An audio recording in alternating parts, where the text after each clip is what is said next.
رسول اللہ صلی اللہ علیہ وسلم نے فرمایا کہ جو شخص حدث کرے اس کی نماز قبول نہیں ہوتی جب تک کہ وہ دوبارہ وضو نہ کر لے۔ حضرموت کے ایک شخص نے پوچھا کہ اے ابو ہریرہ، حدث ہونا کیا ہے؟ آپ نے فرمایا پخانے کے مقام سے نکلنے والی آواز والی یا بے آواز والی ہوا۔ صحیح بخاری حدیث نمبر 135۔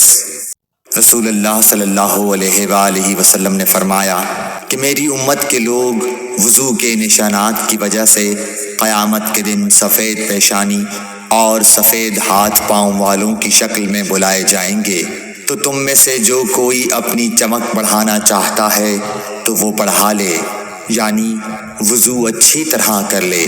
صحیح بخاری حدیث نمبر 136۔ رسول کریم صلی اللہ علیہ وسلم سے شکایت کی گئی کہ ایک شخص ہے جسے یہ خیال ہوتا ہے کہ نماز میں کوئی چیز یعنی ہوا نکلتی معلوم ہوئی ہے۔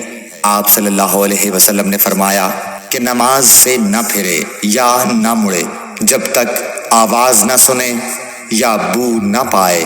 صحیح بخاری حدیث نمبر 137۔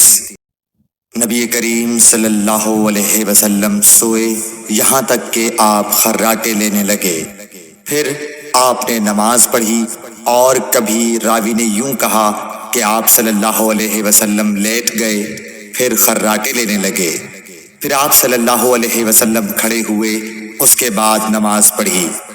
پھر سفیان نے ہم سے دوسری مرتبہ، ابن عباس رضی اللہ تعالیٰ عنہ کہتے تھے کہ ایک مرتبہ میں نے اپنی خالہ ام المومنین حضرت میمونہ کے گھر رات گزاری تو میں نے دیکھا کہ رسول اللہ صلی اللہ علیہ وسلم رات کو اٹھے۔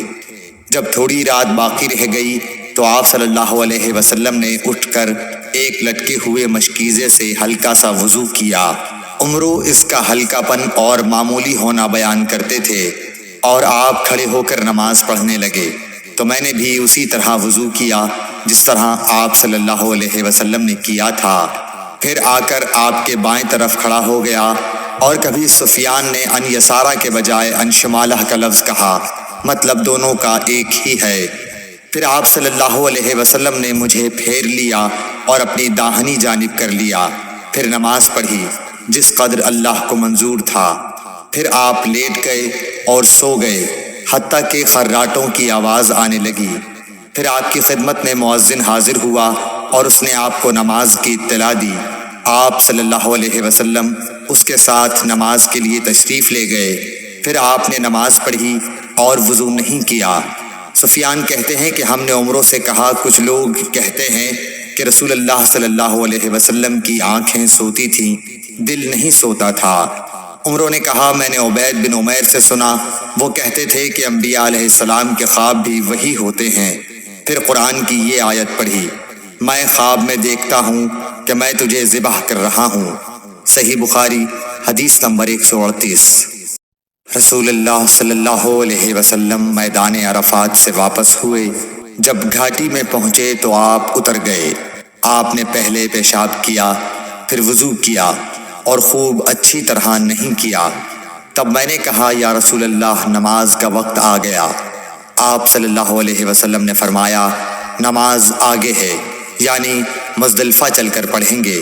جب مزدلفہ میں پہنچے تو آپ نے خوب اچھی طرح وضو کیا، پھر جماعت کھڑی کی گئی۔ آپ صلی اللہ علیہ وسلم نے مغرب کی نماز پڑھی، پھر ہر شخص نے اپنے اونٹ کو اپنی جگہ بٹھایا، پھر عشاء کی جماعت کھڑی کی گئی اور آپ نے نماز پڑھی، اور ان دونوں نمازوں کے درمیان کوئی نماز نہیں پڑھی۔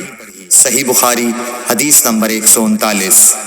ابن عباس رضی اللہ تعالی عنہ نے وضو کیا تو اپنا چہرہ دھویا، اس طرح کہ پہلے پانی کے ایک چلو سے کلی کی اور ناک میں پانی دیا، پھر پانی کا ایک اور چلو لیا، پھر اس کو اس طرح کیا، یعنی دوسرے ہاتھ کو ملایا، پھر اس سے اپنا چہرہ دھویا، پھر پانی کا دوسرا چلو لیا اور اس سے اپنا داہنا ہاتھ دھویا، پھر پانی کا ایک اور چلو لے کر اس سے اپنا بایاں ہاتھ دھویا، اس کے بعد اپنے سر کا مسح کیا، پھر پانی کا چلو لے کر داہنے پاؤں پر ڈالا اور اسے دھویا، پھر دوسرے چلو سے اپنا پاؤں دھویا یعنی بایاں پاؤں، اس کے بعد کہا کہ میں نے رسول اللہ صلی اللہ علیہ وسلم کو اسی طرح وضو کرتے ہوئے دیکھا ہے۔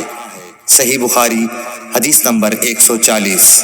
نبی اکرم صلی اللہ علیہ وآلہ وسلم نے فرمایا، جب تم میں سے کوئی اپنی بیوی سے جمع کرے تو کہے اللہ کے نام کے ساتھ شروع کرتا ہوں، اے اللہ ہمیں شیطان سے بچا اور شیطان کو اس چیز سے دور رکھ جو تو اس جمع کے نتیجے میں ہمیں عطا فرمائے۔ یہ دعا پڑھنے کے بعد جمع کرنے سے میاں بیوی کو جو اولاد ملے گی اسے شیطان نقصان نہیں پہنچا سکتا۔ صحیح بخاری حدیث نمبر 141۔ رسول کریم صلی اللہ علیہ وسلم جب قضاء حاجت کے لیے بیت الخلاء میں داخل ہوتے تو یہ دعا پڑھتے، اے اللہ میں ناپاک جنوں اور ناپاک جنیوں سے تیری پناہ مانگتا ہوں۔ صحیح بخاری حدیث نمبر 142۔ لوگ کہتے تھے کہ جب قضاء حاجت کے لیے بیٹھو تو نہ قبلے کی طرف منہ کرو نہ بیت المقدس کی طرف۔ یہ سن کر عبداللہ بن عمر رضی اللہ تعالیٰ عنہ نے فرمایا کہ ایک دن میں اپنے گھر کی چھت پر چڑھا تو میں نے حضرت صلی اللہ علیہ وسلم کو دیکھا کہ آپ بیت المقدس کی طرف منہ کر کے 2 اینٹوں پر قضاء حاجت کے لیے بیٹھے ہیں۔ پھر عبداللہ بن عمر رضی اللہ عنہ نے واسع سے کہا کہ شاید تم ان لوگوں میں سے ہو جو اپنے چوتڑوں کے بل نماز پڑھتے ہیں۔ تب میں نے کہا اللہ کی قسم میں نہیں جانتا کہ آپ کا مطلب کیا ہے۔ امام مالک رحمۃ اللہ نے کہا کہ عبداللہ بن عمر رضی اللہ تعالیٰ عنہ نے اس سے وہ شخص مراد لیا جو نماز میں زمین سے اونچا نہ رہے، سجدے میں زمین سے چمٹ جائے۔ صحیح بخاری حدیث نمبر 145۔ رسول اللہ صلی اللہ علیہ وسلم کی بیویاں رات میں مناصے کی طرف قضاء حاجت کے لیے جاتی اور مناصے ایک کھلا میدان ہے، تو حضرت عمر رسول اللہ صلی اللہ علیہ وسلم سے کہا کرتے تھے کہ اپنی بیویوں کو پردہ کرائیے، مگر رسول اللہ صلی اللہ علیہ وسلم نے اس پر عمل نہیں کیا۔ ایک روز رات کو عشاء کے وقت حضرت سودا بنت زمعہ رسول اللہ صلی اللہ علیہ وسلم کی اہلیہ جو دراز قد عورت تھیں باہر گئیں۔ حضرت عمر رضی اللہ عنہ نے انہیں آواز دی اور کہا ہم نے تمہیں پہچان لیا، اور ان کی خواہش یہ تھی کہ پردے کا حکم نازل ہو جائے، چنانچہ اس کے بعد اللہ نے پردے کا حکم نازل فرما دیا۔ صحیح بخاری حدیث نمبر 146۔ آپ صلی اللہ علیہ وسلم نے اپنی بیویوں سے فرمایا کہ تمہیں قضاء حاجت کے لیے باہر نکلنے کی اجازت ہے۔ صحیح بخاری حدیث نمبر 147۔ عبداللہ بن عمر رضی اللہ تعالیٰ عنہ فرماتے ہیں کہ ایک دن میں اپنی بہن اور رسول اللہ صلی اللہ علیہ وسلم کی اہلیہ محترمہ حفصہ کے مکان کی چھت پر اپنی کسی ضرورت سے چڑھا تو مجھے رسول اللہ صلی اللہ علیہ وسلم قضاء حاجت کرتے وقت قبلے کی طرف پشت اور شام کی طرف منہ کیے ہوئے نظر آئے۔ صحیح بخاری حدیث نمبر 148۔